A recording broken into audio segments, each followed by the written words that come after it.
Bapak-bapak, ibu-ibu semua yang sudah standby di depan laptop ataupun handphone.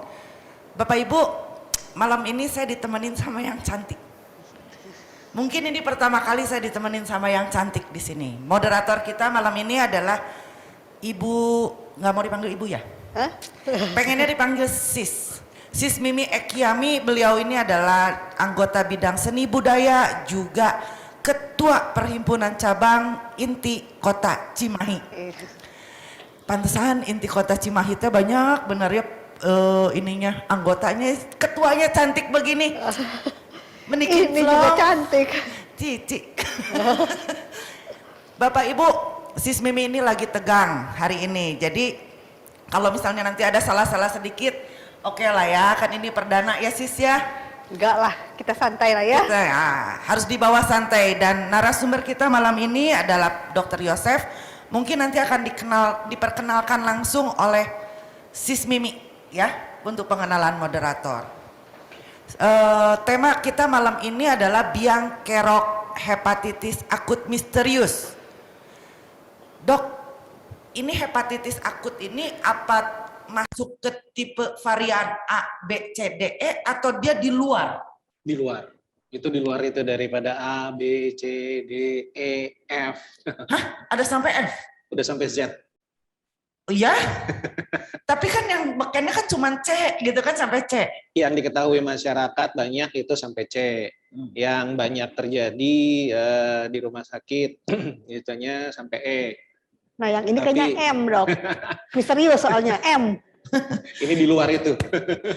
Wah, ini nanti bagian Sis Mimi untuk kupas tuntas sampai jeroannya Sis. Dan dok, pertanyaan saya yang kedua. Menurut gosip, mungkin ini nanti dimohon untuk jadi pembahasan ya. Siap. Menurut gosip, ini yang kena hepatitis akut misterius ini adalah orang-orang yang sudah divaksin COVID katanya, akibat dari vaksin. Nah, nanti kita diskusikan ya. Nanti kita didiskusikan. ya. Ini juga tugas Sis Mimi. Pasti ini akan kita kupas tuntas sampai sedetail. Soalnya ini kayaknya udah kong kali kong, Sis Mimi kayaknya udah tahu deh materinya nih. Nah, terus pertanyaan yang terakhir. Kalau sudah divaksin hepatitis, kalau hepatitis itu ada vaksin nggak? Ada. Ada. Bisa tertular hepatitis misterius ini nggak, walaupun sudah divaksin? Bisa. Karena memang ini tipenya berbeda memang. Cuman kalau misalnya dibilang, ya ini agak sedikit saleheng daripada tidak. Mending lah gitu ya. Mending lah. Jadi kita agak sedikit punya imunnya gitu. Daripada kita tidak punya sama sekali gitu kan. Jadi walaupun udah pernah kena hepatitis, memungkinkan kena lagi? Oh ya bisa. Ya bisa ya, kalau nggak salah hepatitis tuh bisa ya. Bisa beda sama cacarnya. Cacar juga bisa sekarang sih. Kalau zaman dulu Kan katanya nih, sekali seumur hidup itu teh. itu zaman dulu tahun 70-an tuh kayak begitu ceritanya. Sekarang berkembang kali. Sekarang saya punya pasien juga ada yang 4 kali 5 kali bolak-balik kena cacar. Tambah kuat ya dok ya. Virusnya soalnya tambah kuat gitu ya. Badan kita yang tambah lemah. Oh gitu. Atau itu teh cacarnya varian baru gitu. Atau Enggak sih, sama sebetulnya kalau cacar nggak terlalu banyak berubah, masih begitu-begitu juga, cuman memang imun kita atau sistem imun kita agak sedikit berkurang ya, kemampuan kita untuk bertahan itu karena lifestyle kita berubah. Ya, Kalau lifestyle. zaman dulu kita nih aktif semua, kalau zaman sekarang banyak Aduh. diemnya. Banyak diem betul. yang olahraga jari. Iya, ini wae terus. Pantesan jempol tambah lama tambah gede, tambah berotot. Sama berotot ya Sis ya. Ini jari apa pisang? Ini PR-nya Sis ini banyak. Waduh, catatan udah komplit. Tenang. Akan saya kan orangnya kepo gitu dok. Kepo segala sesuatu pengen yang tahu gitu. Akan kita kupas tuntas sampai detail-detailnya. Nah, makanya sebenarnya yang cocok jadi moderator itu adalah orang yang kepompong, kepo dan rempong sebenarnya. Yang pengen tahu segala hal, dikupas sampai detail-detailnya, sampai jeroan-jeroannya. Ya. Untuk mempersingkat waktu, semoga acara ini juga dapat bermanfaat untuk Bapak dan Ibu, supaya tidak terkontaminasi oleh hoax. Karena hoax itu terlalu gampang diaksesnya sekarang.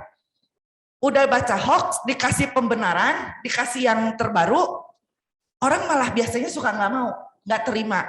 Nah, kita ini orang-orang anti hoax, makanya kita panggil pakarnya pada malam ini juga dengan moderator yang kepompong tapi cantik, jelita. Amin, Saya amin. seneng kalau ngeliat Sis Mimi teh Aduh, amin, cantik, amin. lucu gitu ya. Tapi kepompongnya positif ya, Dok? Ya. Positif ya? Ya. Jangan pengen tahu gosip Ya, urusan orang. orang ya. Iya, iya. Soalnya kan kalau Sis Mimi mah cantik, kalau saya mah seringnya dipanggil bapak, ibu, panggil bapak, AA kalau sama tukang parkir. AA, Can Mayer, tong kabur. Sedih saya dipanggil Enggak, bapak. enggak. Lah, untuk mempersingkat waktu, untuk saya persilakan kepada Sis Mimi Oke. dan Dr. Yosef untuk memulai acara kita pada malam ini. Semoga bermanfaat. Oke. Thank you, Sis Ben. Ya. Selamat malam, sahabat inti. Suatu kehormatan buat saya malam ini. Saya Mimi Ekyami bisa menemani saudara semua bersama-sama dalam Zoominar Inti Jabar. Topik hari ini cukup membuat banyak orang penasaran. Kenapa? Karena sesuatu yang misterius. Biasanya misterius itu membuat orang penasaran. Misterius dan membuat heboh sejagat raya. Setelah 2,5 tahun kita mengalami pandemi COVID dan sekarang keadaan mulai menurun, di mana pandemi ini mulai digadang-gadang menjadi endemi, tiba-tiba di Inggris muncullah satu berita pada April 2022 ada satu penyakit yang menyerang anak-anak di bawah usia 16 tahun. Dari 16 tahun dia menyerang di bawah. Penyakit ini menyebar begitu cepat, sekarang sudah tersebar kira-kira 20 negara.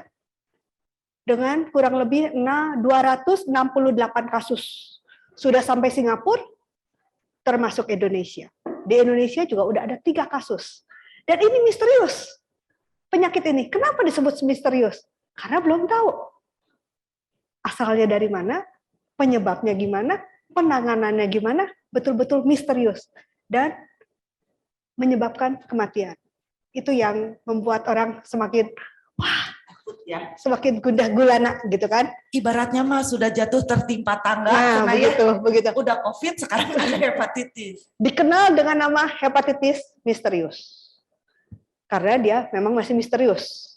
Tapi malam ini bersama saya kita akan bahas biang kerok hepatitis misterius ini dengan sampai tuntas seduntas-tuntasnya dengan detail. Bersama saya telah hadir seorang dokter yang ganteng, juga Dokter deg-degan nih. dokter yang ganteng dan misterius, Deg-degan ini. Aduh. Ngenyet. seorang Dewan Pakar Inti Jabar dengan segudang prestasi. Dr. Joseph F. William. Siap. Selamat malam, Dok. Selamat malam juga sahabat Inti. Iya, luar biasa ketika membaca CV-nya ya. CV-nya dokter nih. Panjang sekali. Tapi Sis, untuk ini udah saya singkat loh, Sis. Karena yang aslinya itu tadi ada di video. Kalau itu dibacain 7 hari 7 malam nanggap wayang belum tentu selesai. jadi Makanya kita persingkat. kita persingkat karena itunya panjang. Yang terakhir aja, Dok, yang sangat membuat saya benar-benar dokter ini misterius gitu. Cukup misterius juga. Pendiri Medicus Foundation yang berbasis di Kota Bandung, di mana pada awalnya bergerak di bidang kebencanaan alam dan sosial, lanjut terlibat langsung dalam bidang isu lingkungan hidup. Tadi ketika kita awal-awal belum Zoom kita berbincang-bincang, ada pembicaraan tentang bagaimana lingkungan hidup ini, dokter ini selain dia ada di mana-mana di bencana alam, juga mulai untuk mengolah sampah menjadi bahan bakar. Cukup misterius kan? Jarang dokter begini. Siap. Luar biasa, Dok. Terima kasih Bu Mimi. Ya, karena kita untuk mempersingkat waktu, karena pembahasan kita panjang, kita langsung aja ya, Dok. Siap. Ya. Mungkin banyak orang itu banyak ya, Dok, yang udah pernah sering mendengar penyakit hepatitis. Tapi sebetulnya apa sih hepatitis itu, Dok? Oke, baik. Sahabat Inti sekalian, mudah-mudahan apa yang saya bahas di sini atau saya bawakan di sini bisa membawa sebuah penerangan atau sebuah klarifikasi ya, sehingga bisa membantu sahabat inti juga untuk bisa lebih jelas lagi mengenai masalah yang ada. Jadi hepatitis itu sebetulnya udah bukan suatu penyakit yang baru. Itu merupakan suatu penyakit yang sudah lama, di mana hepatitis itu terdiri atas hepatitis yang disebabkan oleh infeksi sama yang non infeksi. Untuk yang infeksi sendiri, di slide ini coba minta tolong untuk di next. Di hepatitis ini sendiri terjadi yang infeksi itu sendiri ada dari virus hepatitis, kemudian ada bakteri dan ada yang parasit. Jadi kalau virus hepatitis itu kita kenal dengan hepatitis A, hepatitis B, hepatitis C, D, E, itu semua virus yang disebabkan oleh virus. Kemudian ada bakteri. Iya. Nah, itu disebabkan oleh bakteri-bakteri yang ada di sekeliling kita. Bisa oleh leptospira, oleh yang lain-lain, itu banyak sekali. Leptospira itu biasanya muncul pada saat lagi banjir ya. Oh, iya, iya. Yang biasanya berhubungan sama tikus itu ya, itu. Oh, Nah, kemudian ada yang parasitik. Parasitik itu disebabkan oleh parasit, biasa oleh cacing, oleh amuba, maaf ya, amuba, oleh yang lain-lain banyak sekali, cacing pita lah atau segala macam yang menyerang atau menempati hati kita sebagai tempat, baik itu tempat akhirnya atau menjadi tempat kematangan menjadi dewasa, atau pembentukan di kista gitu, sehingga akhirnya merusak hati kita gitu. Nah, selain daripada itu kita mengenal juga yang disebut sebagai toxic hepatitis. Ya, disebabkan oleh toksik yang biasa itu bisa oleh karena kita makan ataupun dari lingkungan gitu ya. Nah, toksik di sini misalnya contoh yang paling sering adalah karena pada peminum alkohol, yang banyak minum alkohol. Itu bisa menyebabkan kerusakan pada liver, pada hati kita, sehingga menjadi hepatitis atau kerusakan meradang. Si hepatitis ini adalah radang daripada hati ya. Terus kemudian juga ada yang disebut hepatitis yang disebabkan oleh obat-obatan yang kita sebut sebagai DILI, drug induced liver injury gitu ya. Ini bisa banyak dulu itu waktu lagi boomingnya jamu-jamu nih ya. Nah, itu banyak menyebabkan terjadinya drug induced hepatitis ini, atau hepatitis yang menyebabkan gangguan daripada disebabkan oleh jamu-jamuan. Jamu apa, Dok? Biasanya jamu-jamu yang diberikan obat chemical gitu ya. Yang dicampur, yang dioplos. Betul. Jamu-jamu oplos. Jadi jamu-jamuan yang diberikan kortikosteroid lah, diberikan segala macam lah, itu akhirnya jadi merusak ke dalam hati kita. Gitu. Jadi bukan bagus, malah jadi merusak. Terus kemudian juga ada banyak chemical yang bisa menyebabkan terjadinya hepatitis ya, atau kerusakan pada liver. Contohnya etanol ya, terus udah gitu ada juga toksik daripada logam ya, daripada lingkungan. Nah, ini betulnya sekarang saya di Kementerian Lingkungan Hidup ini sekarang banyak urusan sama di sininya nih, chemicalnya, environmental toxicity ya, atau keracunan daripada lingkungan yang berasal dari lingkungan.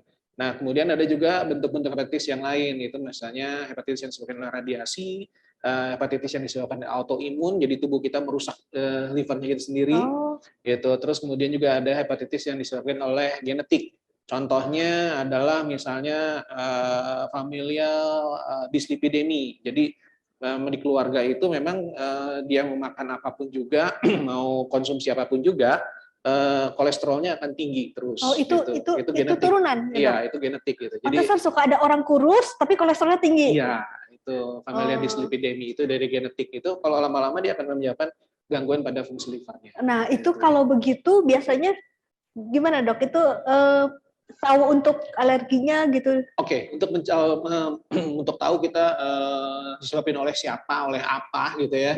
Hepatitis ini kita yang mana gitu maksudnya. Itu ada pemeriksaan gitu ya. Pemeriksaan mulai dari yang paling sederhana sampai yang kompleks gitu ya.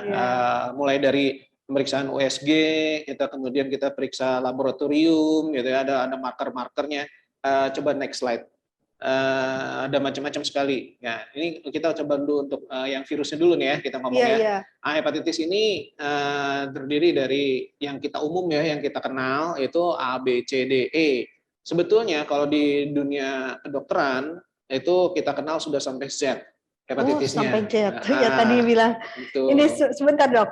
Selama ini kita orang awam hanya familiar A, hepatitis B, hepatitis C. Betul. Ternyata hari ini ada hepatitis D dan E. Betul. Nah, ini gimana nih, Dok? Nah, itu jadi kalau misalnya sekarang kalau hepatitis A itu biasanya yang banyak yang kalau misalnya jadi kasusnya meningkat dengan cepat itu Iya, iya. biasanya itu hepatitis A. Contohnya kayak waktu zaman beberapa tahun lalu ya di Unpar ya, itu mahasiswa Unpar tuh banyak yang kena itu karena hepatitis A. Karena mereka ditularkan melalui fekal oral. Fekal oral itu dari kotoran kita yang terkontaminasi dan kita memakan kotoran tersebut secara tidak sengaja. Ini makanan yang kotor lah gitu ya, makanan Gitu tidak ya. bersih. Dan emang susahnya itu waktu inkubasinya itu sekitar 30 harian.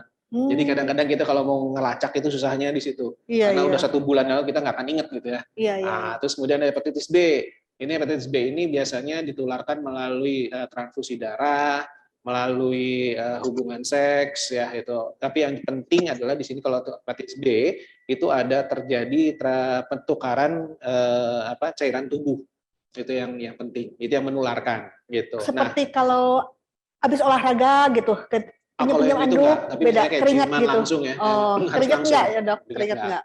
Itu. Nah, kemudian ada hepatitis C, itu juga sama melalui transfusi biasanya.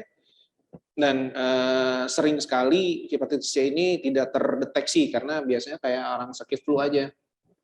Kayak saya nggak enak aja gitu kan, kayak flu-flu biasa aja, nggak enak badan biasa aja gitu. Tapi kemudian dia biasanya yang berbahaya itu kalau ketemu sama hepatitis yang lain D atau sama E gitu. Nah ini akan menyebabkan terjadinya kerusakan daripada liver yang cukup lumayan, jadi parah gitu ya. Dan hepatitis D ini sendiri itu biasanya dia nggak pernah atau jarang lah istilahnya dia berdiri sendiri. D itu mengikuti hepatitis B. Jadi jarang dia biasanya berdiri sendiri ya. Gitu. Iya, iya. Dan kemudian juga ada hepatitis E gitu. Nah, hepatitis E ini yang berbahaya karena hepatitis E ini bisa menyebabkan terjadi kerusakan hati yang cukup masif ya gitu. Yang yang menyebabkan kerusakan liver yang cukup parah gitu. Nah, next. Ya, Dok, tadi kalau saya lihat di slide sebelumnya ada yang radiasi, apakah mungkin radiasi kayak kita handphone apa juga mempengaruhi liver kita? Bukan. Jadi radiasi ini di sini lebih ke arah misalnya contohnya orang yang kerja di instalasi nuklir gitu ya. Jadi bukan atau ya, aman. Ya di radiologi. Jadi bukan ya radiasi gini logam bukan. Oh iya. Yang itu. Nah, untuk si virusnya itu sendiri orang berpikir bahwa virus hepatitis itu sama ya. Tapi ternyata itu nggak sama. Macam-macam si virusnya itu bukan dari istilahnya virus satu macam virus gitu ya. Iya. Nah, ini kita bisa lihat di slide ini kalau huruf hepatitis A itu PIK itu maksudnya itu untuk jembatan keledainya ya. Ini jembatan keledainya. Jadi disebabkan oleh Picorna viridae. Jadi virus dari Picorna.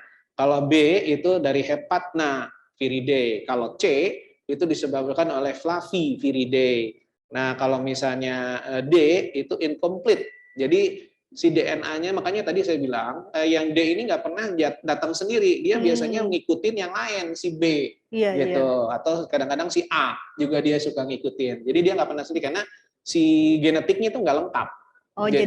Jadi si D ini dia dekat-dekat yang kena C, jadi timbullah D gitu. Nebeng gitu. Nebeng gitu ya. Tukang nebeng nih. Terus udah gitu yang terakhir adalah Herpesviridae, yaitu yang E gitu yang jadi beda-beda masing-masing. Jadi ini semua nggak sama.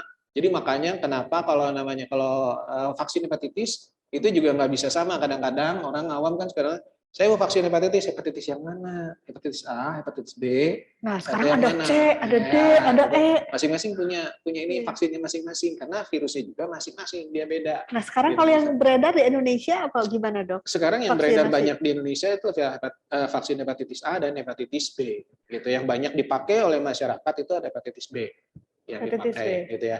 Next. Next slide. Nah, ini kalau kita ngomong mengenai viral hepatitis ya, kita mau nujuin ke yang tadi nih. Yang misterius itu loh, misterius. Ya. Nah, itu kita dibagi atas ada yang akut dan ada yang kronis gitu. Kalau akut itu biasanya memang bebannya atau keluhannya misalnya A itu ya, kayak A itu dia biasanya sampai 6 bulan atau setahun bahkan itu orangnya akan merasa lemes, gangguan, gak nyaman, kembung segala macam gitu ya. Tapi kalau misalnya kita cek secara laboratorium, nanti marker-markernya apa aja nanti habis ini ada markernya. Itu akan bertahan selama kurang lebih 6 bulan. Tapi selewat dari 6 bulan, semua marker itu akan turun gitu ya. Kadarnya akan turun. Itu menunjukkan bahwa kita akut. Nah, cuman kalau misalnya sampai setelah 6 bulan, marker-marker yang kita cek ini terus kemudian masih tinggi, nah kita mesti hati-hati karena berarti ini hepatitisnya akan berlanjut ke dalam kronis. Masuk dalam kronis. Nah, kenapa sih kalau mesti perhatikan itu? Karena begitu dia masuk ke kronis, kita akan berpikir atau mempertimbangkan kemungkinan nanti setelah 5 sampai 10 tahun kemudian itu adanya dia sirosis lah, atau si sel hatinya jadi mengeras si hatinya, atau jadi kanker yang kita sebut sebagai hepatokarsinoma. Gitu, HCC, hepatokarsinoma sel, itu jadi kanker hati, gitu ya. Jadi itu kita mesti hati-hati kalau udah lewat dari 6 bulan, kita harus monitoring dengan lebih ketat ya. Bukan artinya tiap minggu harus cek, tapi setidaknya setahun sekali atau setahun 2 kali itu harus dikonsulkan, harus diperiksa fungsi livernya. Cek lab lah ya, cek lab ya. Nah, biasanya apa dok? SGPT, nah ini ada berikutnya. Di berikutnya nih kita lihat coba di dok, halaman berikutnya. Sebentar ini. Kan ini kasus hepatitis misterius ini kan juga disebabkan virus katanya. Betul. Nah ini beredar nih dok, bahwa salah satunya itu dari adenovirus, yang juga dan juga positif infeksi SARS-CoV-2 yang menjadi penyebab virus COVID. Makanya berkembang juga berita seperti, oh udah divaksin nanti, oh hatinya mengeras loh, sirosis lah yang begitu dok, yang mengeras loh begini. Nah itu gimana dok? Oke. Jadi ya ini markernya ya, mungkin teman-teman inti bisa lihat aja, ini ada marker yang dicek. Ini yang membuktikan kalau kita kena hepatitis A, B, C, atau D, atau E. Kalau ini markernya semua dicek itu kemudian hasilnya negatif, nah tidak ada berarti bukan. Nah itu nanti larinya ke yang tadi, yang adenovirus itu kemungkinannya. Ataupun nanti ada istilahnya non A, non B, non C. Oke, next. Nah, jadi yang ini adalah yang kita wajib tadi ya, wajib marker yang biasa. Nah, yang biasa. Kenapa sih orang itu sekarang berpikir bahwa si adenovirus ini istilahnya jadi gini, saya mau lari dulu, mundur dulu, oke, saya mundur dulu ya. Jadi kalau pengetesan ini dites ternyata semua hasilnya negatif, berarti kita larinya kemungkinan bahwa yang misterius. Nah, si hepatitis misterius ini sendiri itu penyebabnya sampai sekarang masih tanda tanya sama kita. Nah, misterius. Karena masih kita nggak tahu ya. Tapi yang pasti bukan dari virus-virus yang tadi saya sebutin untuk A, B, C, D dan E gitu ya. Bukan itu semua. Nah, hasil penelitiannya memang banyak penyebabnya atau yang ditemukan di dalam pasien-pasien yang terdampak atau terpapar oleh si hepatitis misterius ini. Ada diantaranya COVID atau SARS-CoV-2, ya. Ada diantaranya juga adenovirus, ya. Ada juga virus HIV, ada juga virus megalovirus, ada juga yang lain-lain gitu. Nah, cuman kurang lebih yang diidentifikasi itu ada sekitar 20-an, ada sekitar 20-an virus yang berhubungan sama si misterius ini, gitu ya. Nah, cuman dari 20 strain yang kita lihat yang ada, itu ternyata yang presentasenya terbesar itu adalah si hepatitis virus-virus yang disebabkan oleh di dalam si pasien itu, presentasenya paling banyak itu adalah SARS-CoV-2 dan adenovirus. Dan adenovirus ini bukan adenovirus, karena adenovirus banyak banget juga.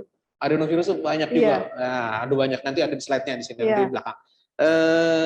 Terutama tipe 41. Tipe 41, tipe 41, ada 41 gitu. Nah, kenapa orang berpikir bahwa sekarang virus hepatitis atau hepatitis misterius ini berhubungan dengan si vaksin? Nah itu. Kenapa? Karena sebetulnya itu kalau dibilang kalau zaman dulu tuh waktu SMA ya, itu ada benar tapi tidak berhubungan. Nah, itu. jadi kenapa si vaksin ini menjadi istilahnya disalahin ya? Ya. Karena sekarang sebetulnya vaksin SARS-CoV-2 atau vaksin COVID itu pertama kali dikembangkan berdasarkan pola pikir dari vaksin adenovirus. Jadi vaksin AstraZeneca yang mRNA itu ya, AstraZeneca, Moderna, Johnson & Johnson, Pfizer, itu dikembangkan awalnya adalah pola pikirnya atau basic cara pembuatannya itu menggunakan vaksin adenovirus yang mRNA. Sehingga akhirnya ini jadi dianggap berhubungan, tapi nggak berhubungan.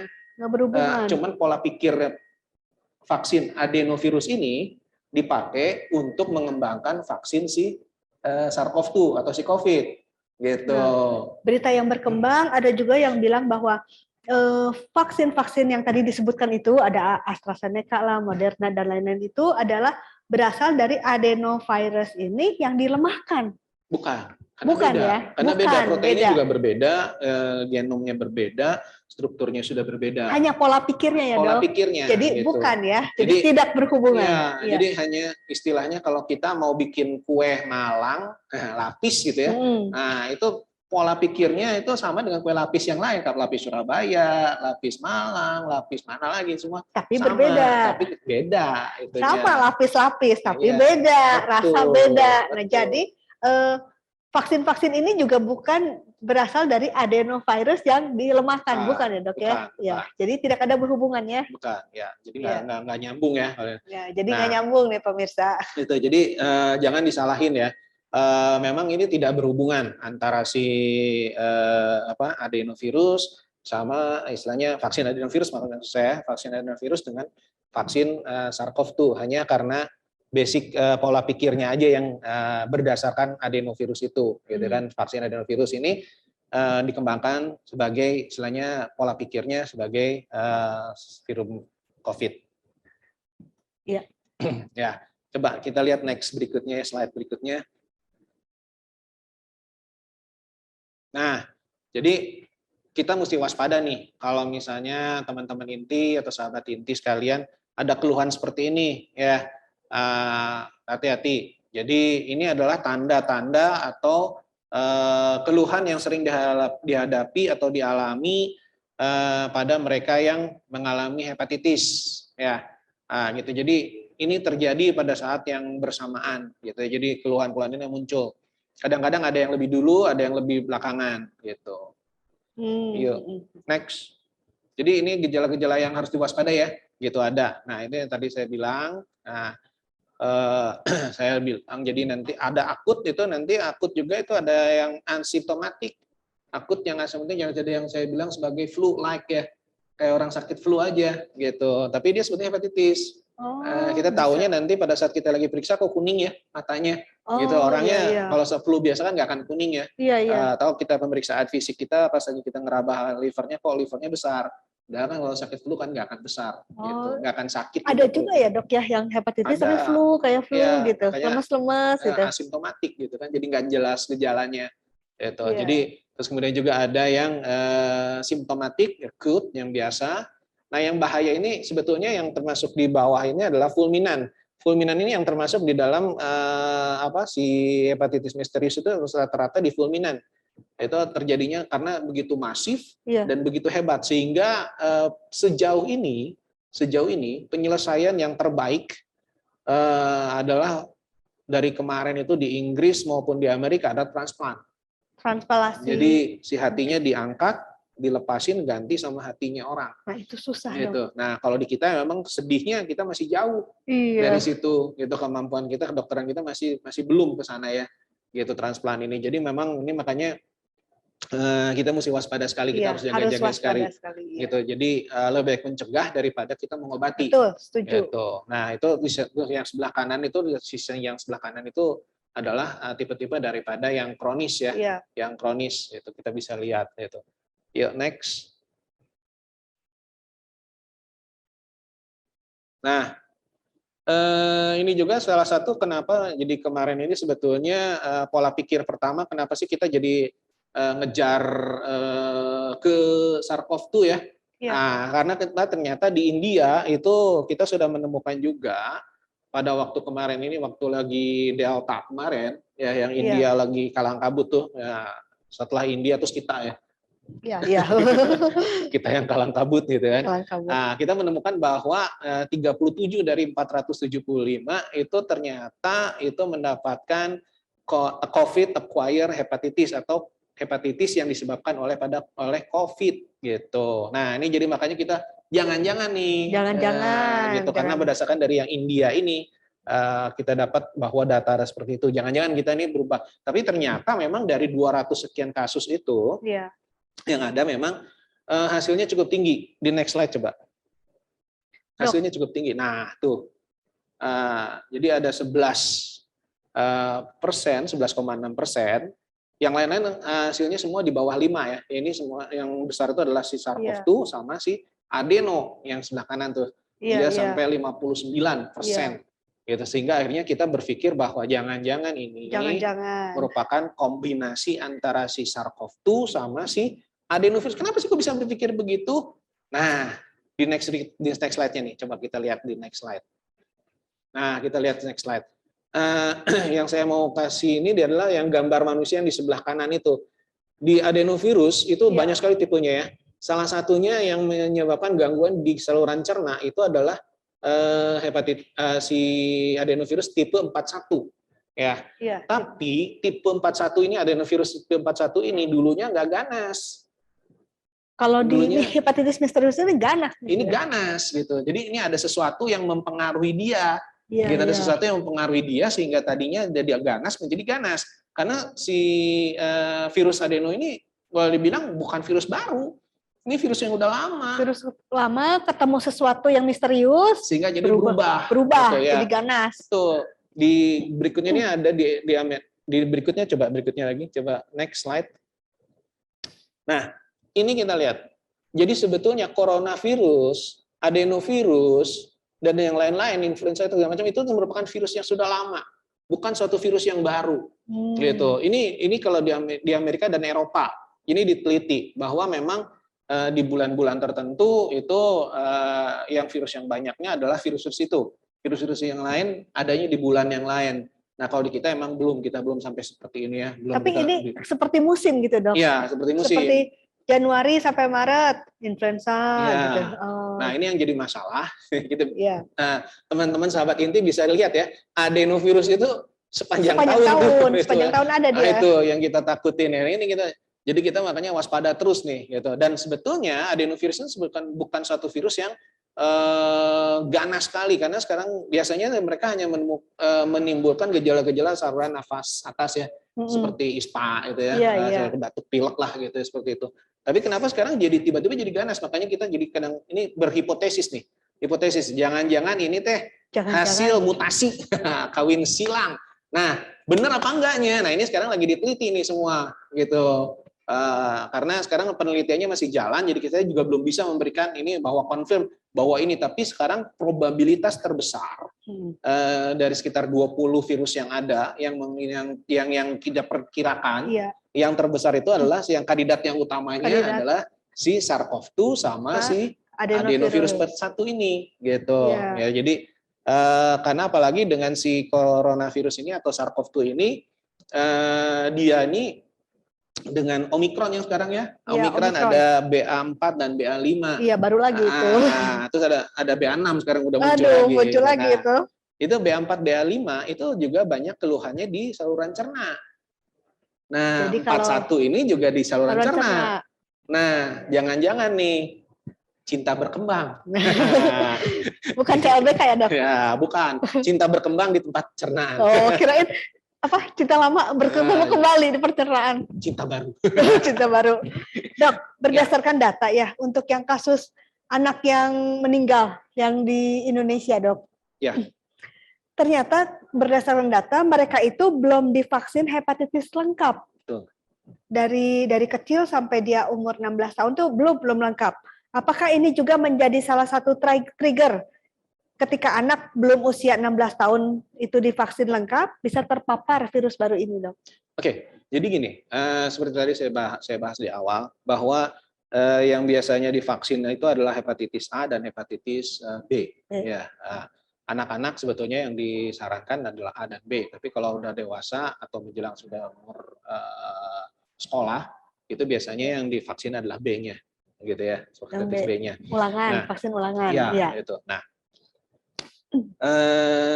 kalau dibilang apakah mereka yang sudah divaksin hepatitis ini terlindung, gitu ya? Kalau dibilang tidak bisa terlindung 100%, karena virusnya juga sudah berbeda. Gitu Berbeda. ya. Nah, rhinovirus itu kan tadi ada flaviviridae, ada segala macam ya. Gitu. Nah, picornaviridae, nah itu sehingga tidak terlindung 100%. Tapi lumayan, dia akan cukup melindungi karena si livernya akan punya daya tahan sendiri untuk menghadapi virus itu, sehingga itu bisa melawan. Gitu. Jadi makanya memang sekarang bagusnya emang semua vaksin hepatitis. Ya. Kalau yang udah dewasa gimana, Dok? Gak apa-apa, karena saya sendiri juga baru divaksin hepatitis itu baru satu dewasa. Pada saat saya sedang menjalani Koskap. Iya. Gitu. Kalau dewasa, apakah ada ulangan gitu? Berapa tahun sekali? Berapa tahun? Jadi bukan beberapa tahun, jadi artinya kita divaksin 3 kali ya. 3 kali berturut-turut. Iya. Gitu. Nah itu ada vaksin awalnya, kemudian ada boosternya, dan terakhir ada penguatannya. Jadi memang disarankan juga untuk kita untuk divaksin juga ya, Dok. Meskipun dari anak-anak sampai dewasa yang belum divaksin, lebih baik divaksin juga ya, Dok. Jadi kalau apakah vaksin itu bisa melindungi kita dari hepatitis? Tidak ada yang bisa menjamin 100%. Tapi setidaknya lumayan untuk kita supaya bisa bertahan. Daripada misalnya contohnya kalau tidak divaksin kita akan sakitnya berat sekali, liver kita jadi hancur gitu kan, atau hati kita jadi hancur. Kalau kena udah divaksin itu setidaknya kita nggak terlalu berat lah, gitu ya. Sudah mulai ada daya tahan sendiri. Gitu. Setidaknya kita ada perlindungan lah sedikit lah. Betul sekali, betul sekali. Nah sebetulnya slide berikutnya coba bisa tolong. Nah ini anak-anak. Jadi kita lihat ini virus hepatitis misterius. Ini bergeraknya cepat. Kita lihat di sini ya, Indonesia tanggal 3 Mei, di gambar ini Indonesia pada tanggal 3 Mei, itu masih istilahnya 3 orang dikonfirm ya, confirm ya Indonesia ya, di bawah itu ya. Tapi kita coba next slide coba. Nah kita lihat di sini, Indonesia pada saat tanggal 31 ya, 13 Mei, jadi 10 hari kemudian. 10 hari kemudian kita confirmnya bukan 3, tapi confirmnya kita sudah 15. Nah, udah cepet banget. Iya, gitu. Karena istilahnya perkembangannya memang cepat. Gitu. Makanya ini mesti kalau dibilang di Kemenkes ini emerging disease atau penyakit-penyakit yang sedang muncul dan perlu diwaspadai, gitu supaya tidak. Nah, cuman puji Tuhan, alhamdulillahnya.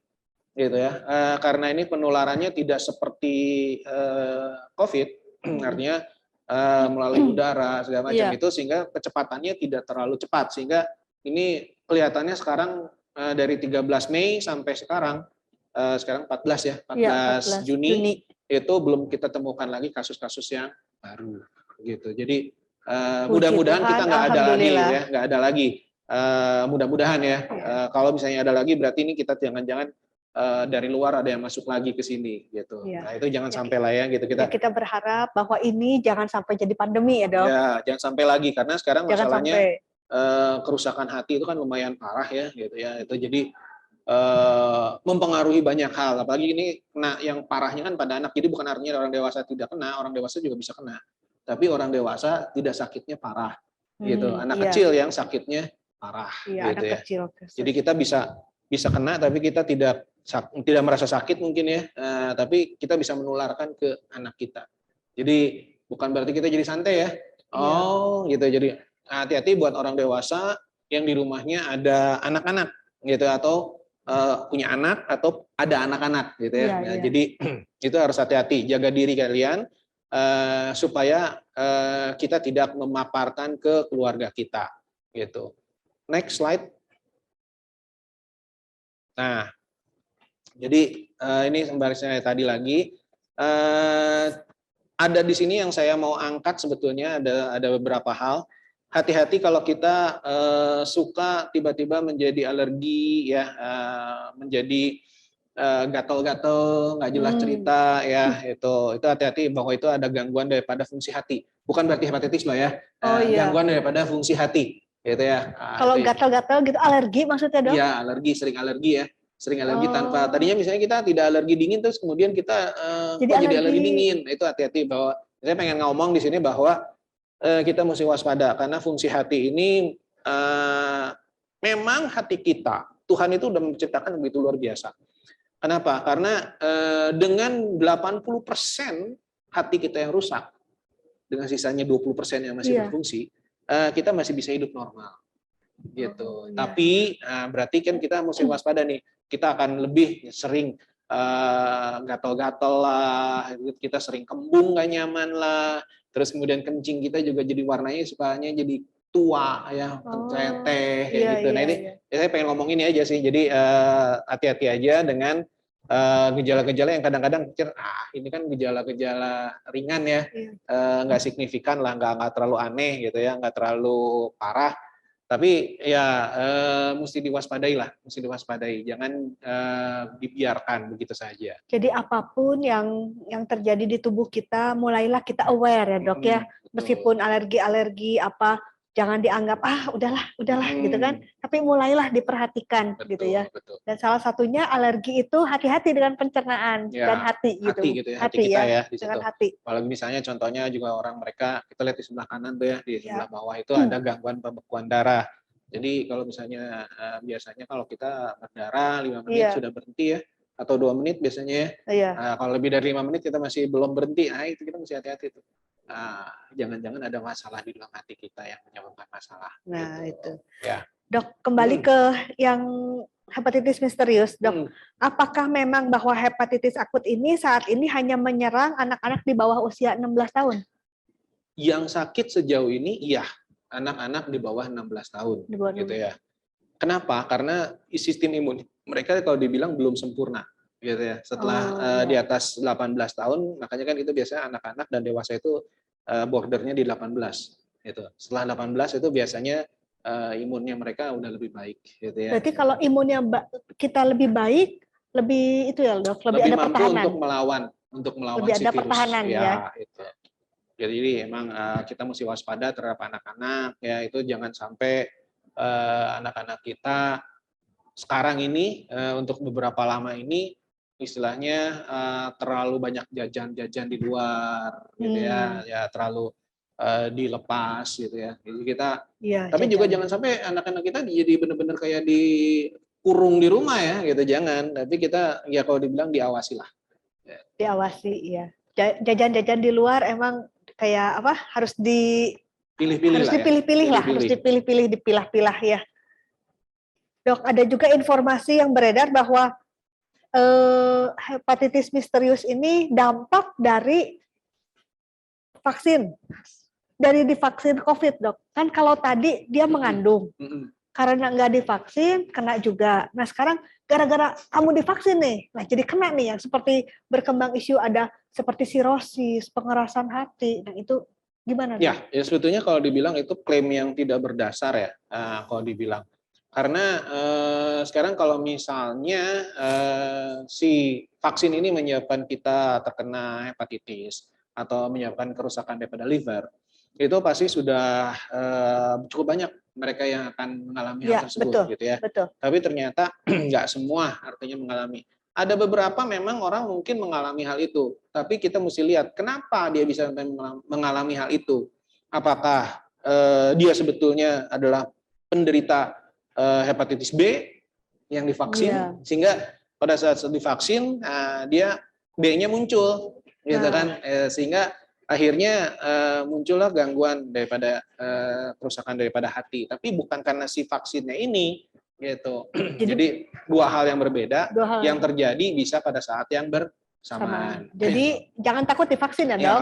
Jangan takut karena vaksin ini cukup aman dan juga efek sampingnya kalau misalnya dibilang ya salah satu yang paling ini adalah paling radang ya. Radang daripada yang ditimbulkan. Karena memang tujuan daripada vaksin ini adalah menimbulkan adanya reaksi radang, reaksi imun kita.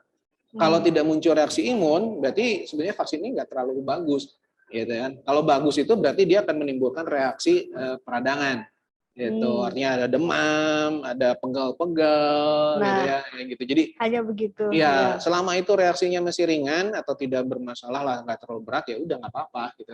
Tapi Iya. kalau misalnya reaksinya berat, nah kita harus ke rumah sakit ya Iya, untuk iya. dicek. Tapi juga jangan terlalu takut juga, gitu ya.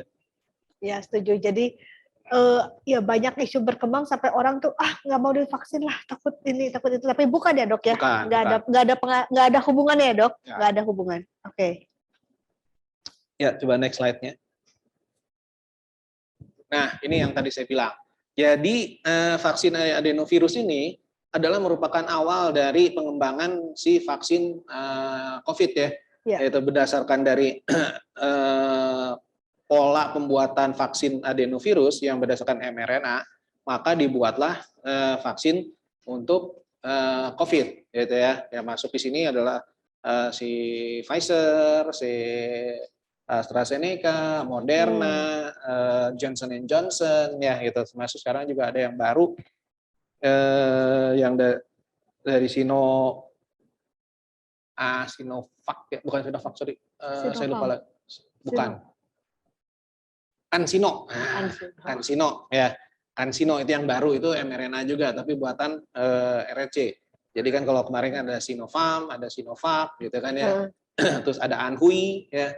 Nah sekarang ada yang baru lagi, gitu, mRNA ini dari buatan, cuman buatannya buatan di sana, gitu. Iya, jadi beda ya, sahabat inti, jangan terlalu takut bahwa ini adalah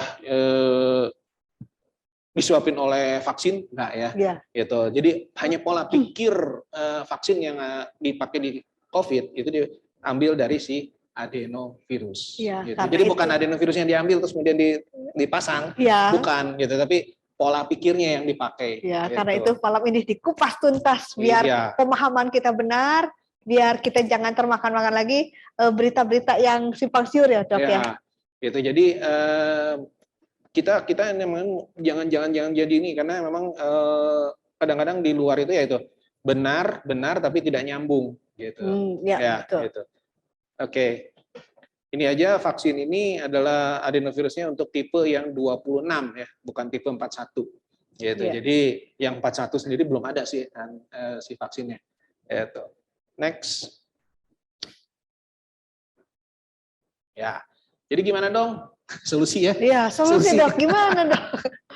Jadi kita mesti gimana dong? Mesti ngapain nih? Aduh, bingung gitu kan ya. Aduh, kita ini salah, itu salah. Gimana dong? Sebetulnya nggak susah. Kita tetap menghentikan penularan. Bagaimana cara menghentikan penularannya? Ya, kita prosesnya adalah satu, prokes ya.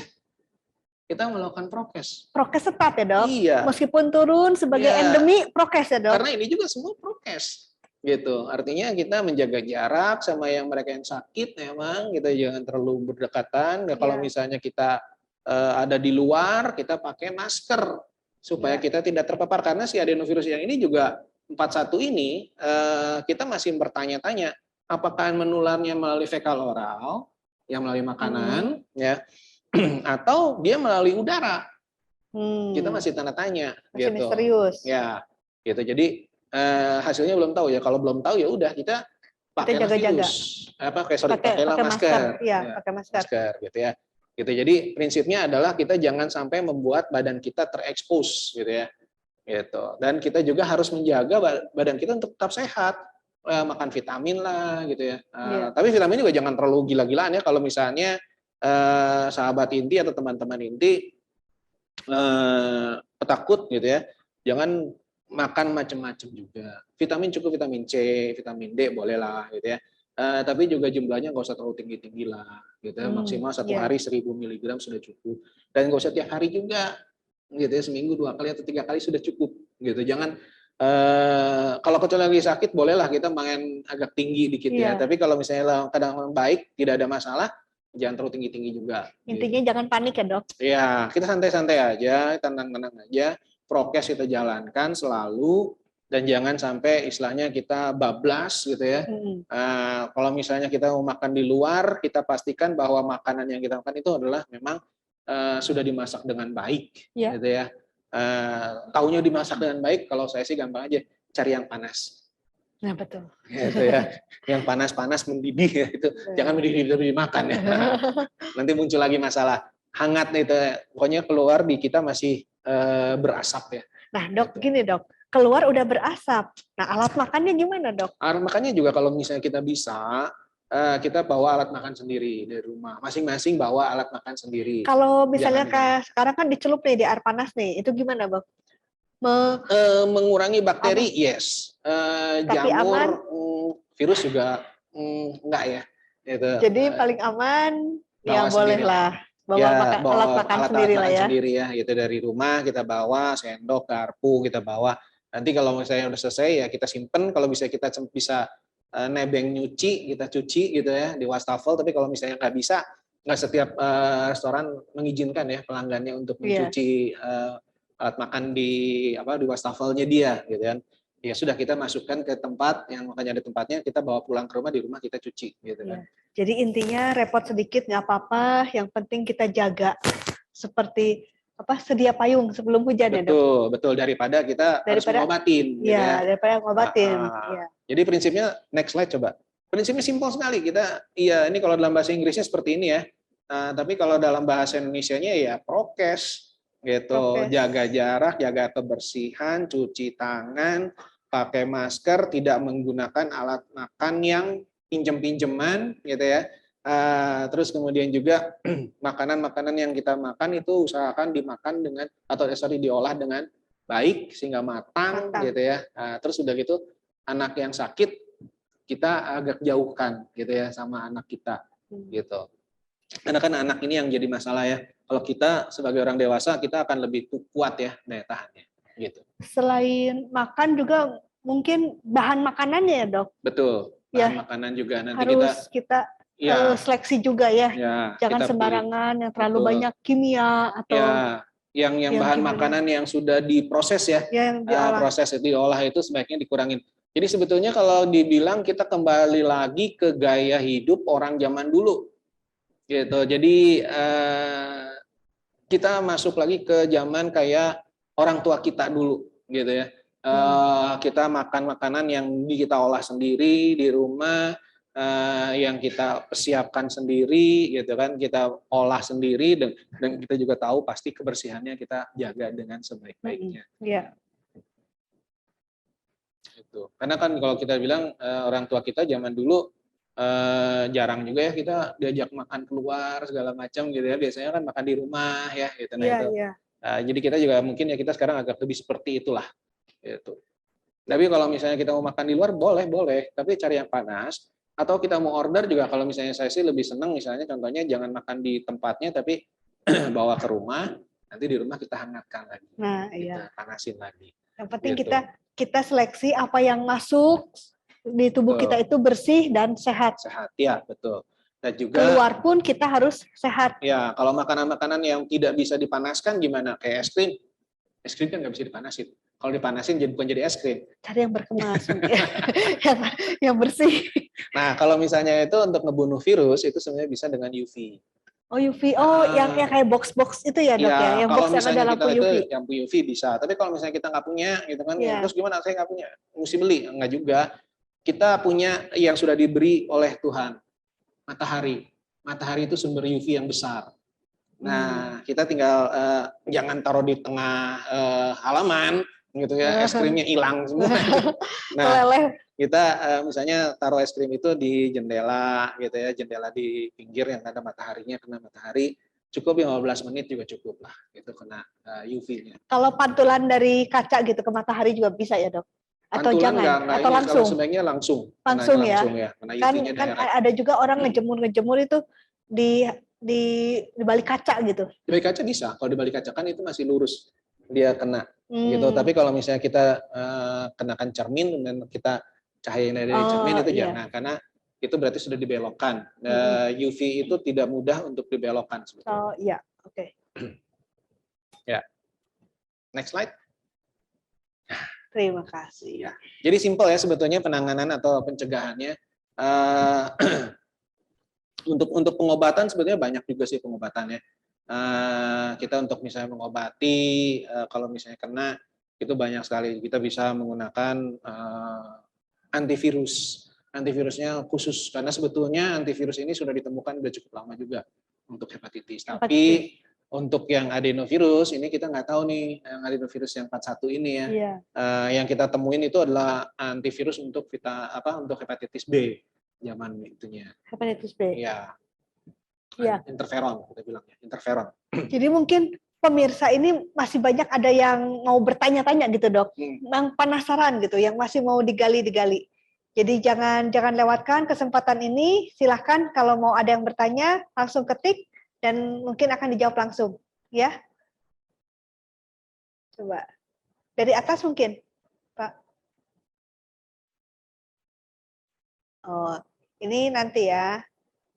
Buat malam dokter, saya Hana. Bagaimana bagi yang belum pernah suntik hepatitis sejak dulu sampai sekarang? Gimana nih, Dok? Nah, nggak apa-apa, sekarang tinggal kita datang ke dokter, atau jangan ke dokter sih, biasanya nggak siap ya, nggak standby dokter.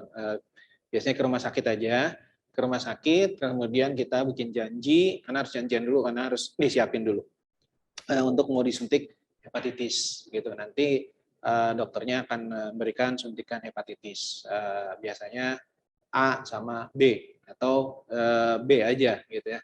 Nah, itu nanti tergantung dari istilahnya kembali ke seberapa banyak, karena kan bayar gitu ya.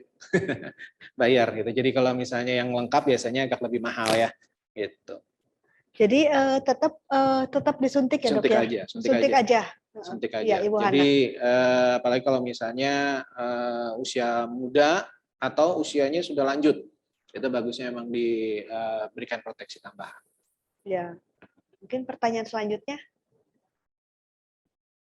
bisa ditampilkan slide-nya.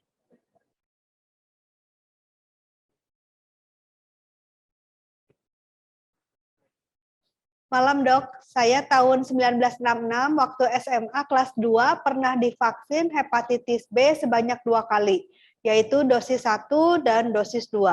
Apakah saya harus vaksin lagi hepatitis B setelah 25 tahun berlalu?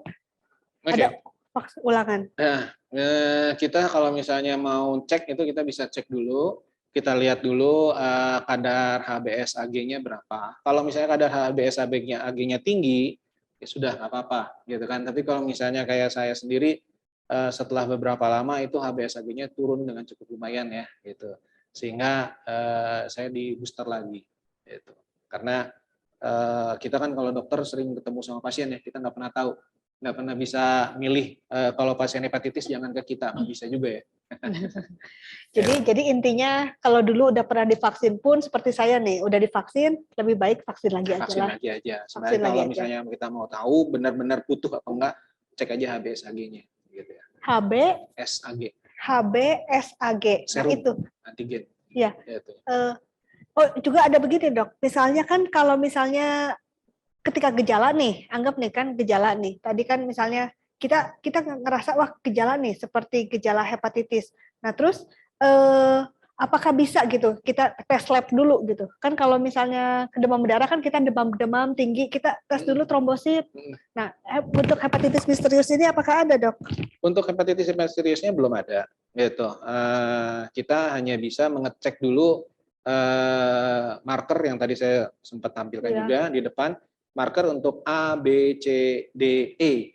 Nah, kalau misalnya itu ternyata tidak terbukti semuanya, baru kita ke arah sana gitu. Jadi hepatitis ini bukan A, B, C, D, E. Jadi dites itu bukan. Nah baru kemungkinan ini. Dan biasanya nanti kita cara pemeriksaan adenovirus 41 itu sejauh ini memang hanya PCR ya. PCR. Apakah PCR-nya sama, Dok? Beda PCR lagi. Yang untuk COVID itu ya. Beda lagi. Cara pengambilan sama cara ininya sama.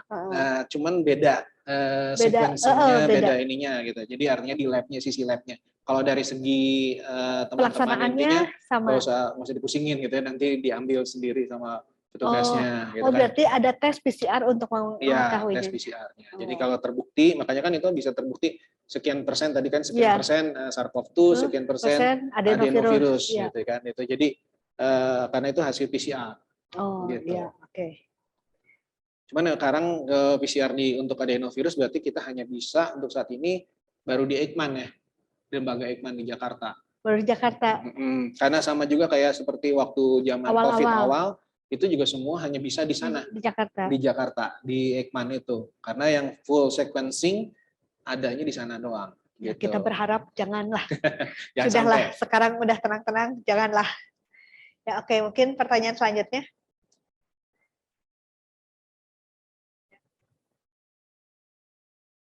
Pertanyaan selanjutnya. Bawahnya dari Pak Hari. Ya. Tipe hepatitis A, B, C, dan E.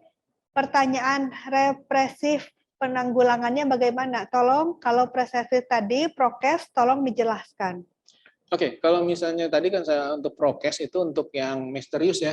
Ya. Kalau misalnya untuk A, B, dan C, kalau untuk A kita makannya harus dikontrol. Artinya apa yang kita makan itu kita jangan makan sembarangan, gitu ya. Artinya karena kan itu fekal oral dari kontaminan masuk ke badan kita, gitu ya. Nah,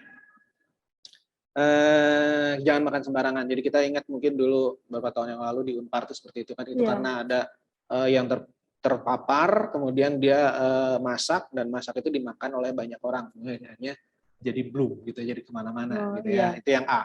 Tapi kalau yang B, C gitu, yang B dan C itu karena biasanya karena transfusi, karena hubungan seks atau pertukaran daripada cairan tubuh gitu. Jadi pencegahannya gampang.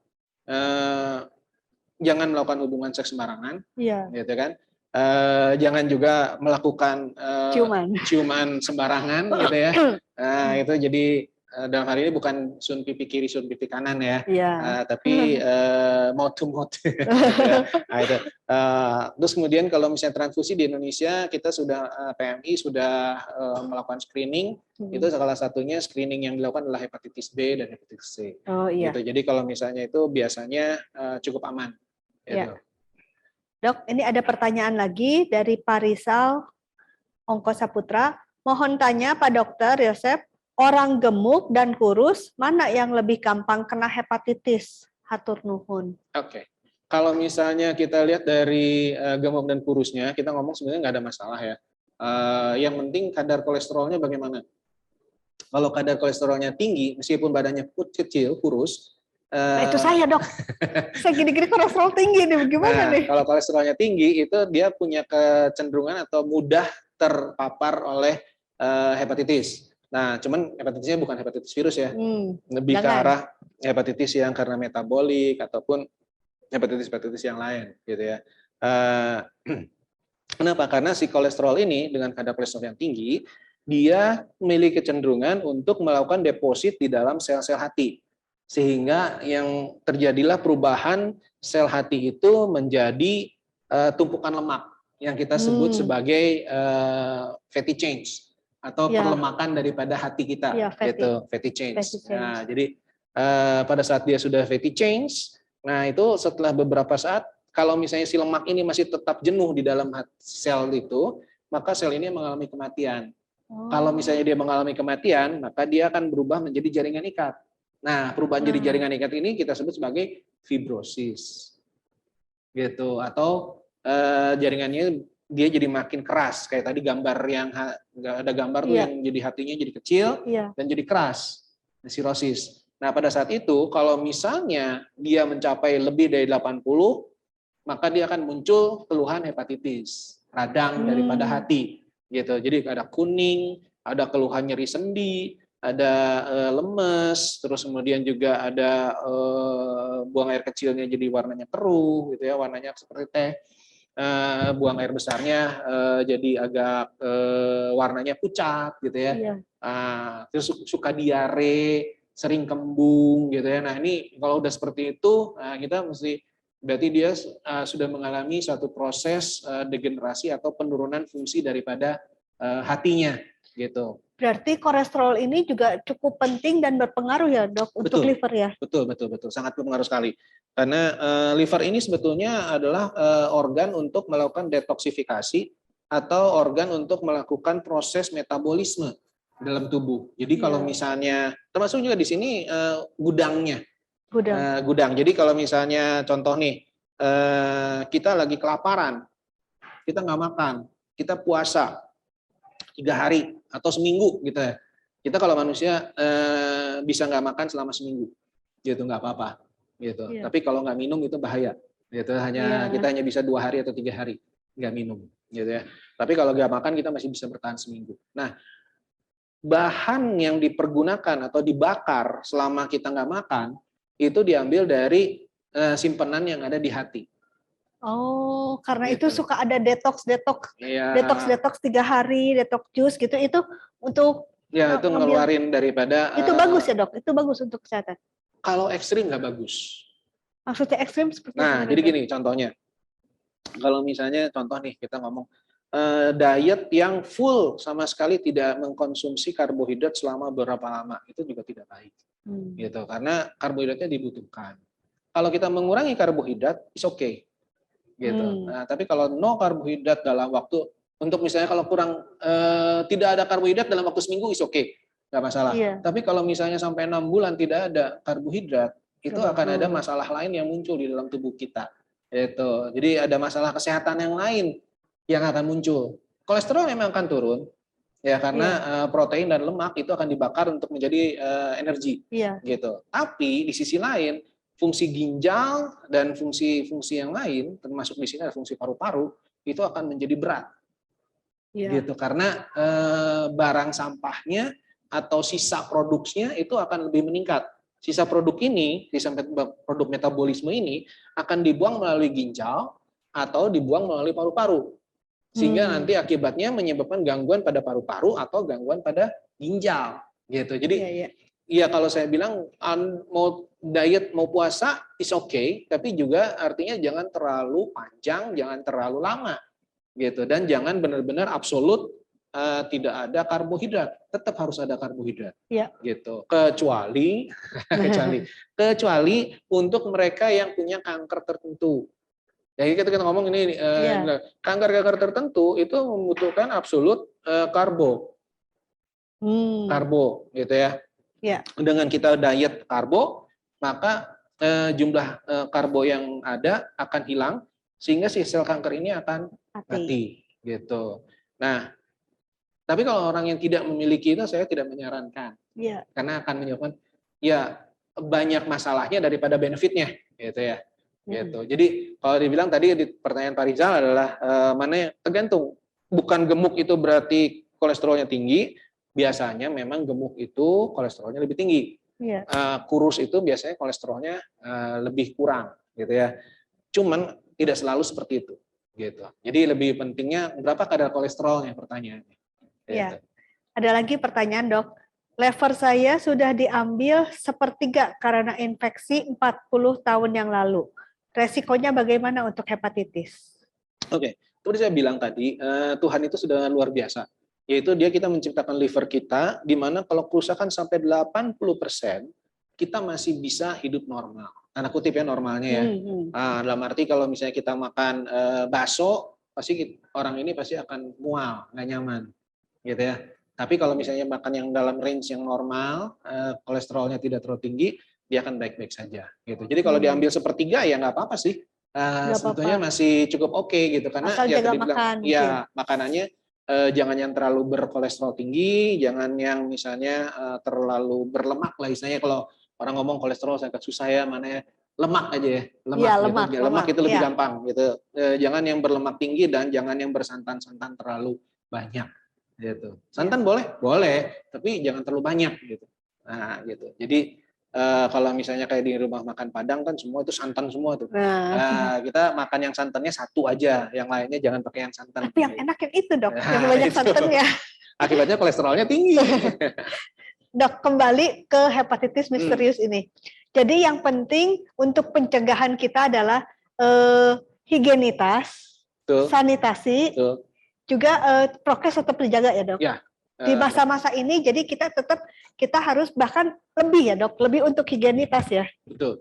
Karena sekarang juga selain daripada hepatitis misterius, teman-teman juga mungkin teman-teman ini juga suka mendengar ya atau sudah mendengar bahwa di luar itu sudah antri Sudah antri? Pak calon-calon yang akan menjadi endemi baru gitu ya. Nah, itu contohnya seperti virus Hendra dari Australia itu sudah antri juga mau masuk karena Australia sama kita pasti dekat juga, kita nggak akan jauh-jauh, nggak akan Virus lama-lama. Hendra. Hendra Aduh. namanya gitu ya, virus Iya. Hendra namanya Indonesia banget tapi Australia Iya. Karena Kirain laki-laki Pak udah ngantri Pak. Nah, itu Ibu Mimi itu. Oke, jadi ada virus Hendra. Kemudian teman-teman juga meneliti juga mungkin dengar ada monkeypox. Monkeypox. Nah, itu Ya, dia, itu sekarang udah ngantri juga. udah ngantri. Gitu ya. Sudah ada beberapa kecurigaan tapi ternyata tidak terbukti. Kemudian juga selain daripada itu juga ya hepatitis misterius ini sudah ngantri juga, udah masuk juga ke kita. Iya. Terus juga ada beberapa lagi yang sebenarnya kita juga khawatir dari Afrika, itu juga ada beberapa penyakit yang takutnya menyebar ke kita juga. Iya. Karena vektornya ada di kita. Contohnya kayak Chagas disease, itu juga vektor kita di kita tuh ada tuh namanya kutu busuk. Iya, iya, Itu ada. Itu gitu kalau misalnya ada masuk ke sini ya udah itu bisa nyebar juga tuh gitu. Jadi tetap apapun yang terjadi kita tetap prokes dan jaga sanitasi dan hygiene kita di rumah maupun di mana-mana gitu. Ya, sanitasi, higienitas tetap harus, bahkan lebih ekstra mungkin sekarang ya Dok, Ya. karena udah ngantri ini. Ya, udah ngantri semua nih. Jangan sampai lah kita sampai kena ataupun jangan sampai masuk lah. Jangan sampai masuk, jangan. Jangan kan kalau terus di masker juga jadi nggak pakai lipstik ya Dok. Hemat. Hebat, betul. Dok, apakah hepatitis misterius ini pengaruh dari antibodi kekebalan? Kan kalau kemarin kan kalau COVID-19 kan harus antibodi yang kuat. Ada beberapa kasus bahwa antibodinya itu kuat, tapi terutama yang kasus yang anak-anak yang meninggal ini Dok. Dia itu menurut artikel data yang saya baca itu dia kuat, antibodinya bagus, tapi langsung drop. Ya. Langsung drop dan langsung meninggal gitu kan. Itu karena itu sama dengan si COVID ya. Too good is no good. Jadi gini, saya kasih gambarannya, saya kasih gambaran supaya mudah gampang dipahami dan gampang dicerna gitu ya, daripada saya ngomong soal teori-teori mikrobiologi dan segala macam, agak susah. Gini, kalau tentara kita kuat, kita kuat, ada musuh masuk, kita lawan. Kalau tentara kita lemah, musuh masuk, tentara kita kena libas. Gitu. Ya kan gampang ya. Nah, tapi kalau tentara kita kuat, terlalu hebat, misalnya contohnya tentara kita semua pasukan khusus semua, gitu ya, sehingga kita bisa melawan apapun juga, istilahnya dengan pesawat, dengan tank, dengan apapun, teman pasukan doang, pasukan foot doang atau infanteri doang, sudah kalah tuh pasukan musuh. Nah, cuman akibatnya kerusakan, gitu. Akibat pertempuran itu kerusakan yang ada di dalam tubuh kita akan semakin besar, tuh. Iya. Gitu. Seperti perang kecil, kita bom pakai nuklir. Iya, gitu. Kerusakannya banyak, gitu. Akibatnya tubuh kita yang rusak itu adalah organ kita, gitu. Mengalami kerusakan itu kita mengalami yang disebut organ failure, gitu. Sehingga akhirnya kalau dibilang bagaimana kita art of medicine ya, kita seni daripada pengobatan adalah bagaimana supaya kita mempertahankan supaya tenaga tentara kita itu cukup, tidak terlalu kuat, tidak terlalu lemah, sehingga cukup untuk melawan virus, tapi juga tidak merusak ke lingkungannya, ke organ-organ tubuh kita, gitu. Sehingga akhirnya virusnya mati, organ kita selamat, gitu. Itu makanya kita kadang-kadang kita pakai penekan imun, kadang-kadang kita boosting imunnya, gitu. Jadi kita lihat, kita harus mainkan itu. Jadi makanya disebut sebagai art of medicine, seni pengobatan. Jadi nggak semua, makanya juga kalau dibilang nggak semua pasien kita bisa pukul rata, semua dikasih itu semua, nggak bisa. Kita mesti lihat nih pasiennya perlu apa, perlu dilemahin justru atau perlu dikuatin justru. gitu kan. Nah ini Iya. imunomodulator atau dikasih imunosupresan, gitu kan. Nah, ini yang mana yang mau kita kasih. Jadi memang di tubuh kita itu adalah kalau terlalu kuat itu tidak baik. Karena yang membunuh kita di COVID itu sendiri adalah cytokine storm. Cytokine storm itu sendiri itu adalah sistem imun kita yang melawan si sisa virus sebetulnya ya. Iya, Kebanyakan yang iya. terjadi adalah setelah dia sendiri, setelah lewat dari 2 minggu, kemudian terjadi cytokine storm, kemudian meninggal. Nah, setelah terjadi sebenarnya sisa-sisa ini justru sebetulnya kalau dibilang nggak penting juga gitu kan ya. Iya. Nah, tapi di sini jadi menimbulkan reaksi imun yang berlebihan sehingga akhirnya terjadi kerusakan organ. Oh, iya, gitu. iya. Jadi Iya, Dok.